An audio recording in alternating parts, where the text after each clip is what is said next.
Hi guys, good evening. ഇന്ന് ഞങ്ങൾ നമ്മളൊരു സുഹൃത്തിൻ്റെ കല്യാണത്തിന് പോയതാണ്.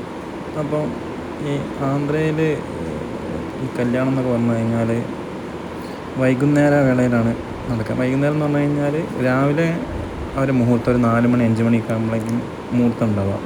പക്ഷേ ഫങ്ഷൻ വൈകുന്നേരം സ്റ്റാർട്ടാവും. അങ്ങനെ ഞാനും എൻ്റെ സുഹൃത്തുക്കളും വൈഫും മക്കളും എല്ലാവരും കൂടി ഗിഫ്റ്റെല്ലാം വാങ്ങി അവിടെ പോയി.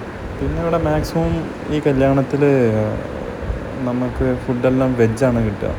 പക്ഷേ നല്ല അടിപൊളി ഫുഡാണ്. എന്ന് കഴിഞ്ഞാൽ ഫ്രൈഡ് റൈസ്, അതേമാതിരി വെജ് ബിരിയാണി, പിന്നെ റൊട്ടി, അതേമാതിരി പല ഐറ്റംസും ഉണ്ട്. അങ്ങനെ ഞാനും എൻ്റെ ഫ്രണ്ട്സും കല്യാണത്തിന് പോയി പങ്കെടുത്ത് ചെക്കനി പെണ്ണിനെല്ലാം കണ്ട് അവർക്ക് ആശംസകളെല്ലാം പറഞ്ഞ് ഞങ്ങളെല്ലാവരും കൂടി നിന്ന് ഒരു ഫോട്ടോ എല്ലാം എടുത്ത് പിന്നെ ഞങ്ങൾ വാങ്ങിക്കൊണ്ടുപോയ ഗിഫ്റ്റെല്ലാം കൊടുത്ത് ഞങ്ങൾ ഫുഡ് കഴിക്കാൻ പോയി.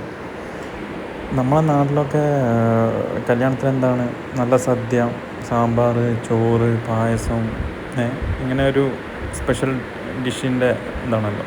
പക്ഷേ ഇവിടെ ആന്ധ്രയിലായാലും വേണ്ടില്ല, പിന്നെ ഡൽഹിയിലായാലും വേണ്ടില്ല, അങ്ങനത്തെ എല്ലായിടത്തും മാക്സിമം ഈ പറഞ്ഞ ഒരു കാര്യങ്ങൾ എന്താണെന്ന് പറഞ്ഞാൽ റൊട്ടി, അതിൻ്റെ സബ്ജി എന്ന് പറയുമ്പം ഈ എന്താ പറയുക പൊട്ടറ്റോ എല്ലാം വെച്ചിട്ട് ആലുകുറുമെല്ലാം ആക്കി അങ്ങനത്തെ സബ്ജികൾ. പക്ഷെ നല്ല ടേസ്റ്റാണെല്ലാം, അടിപൊളിയാണ്. ഭക്ഷണം കഴിഞ്ഞ ശേഷം പിന്നെ ഐസ്ക്രീം ഉണ്ടാവും. അതേമാതിരി പാൻ എന്നുള്ള സാധനമുണ്ട്, അതും ഉണ്ടാവും.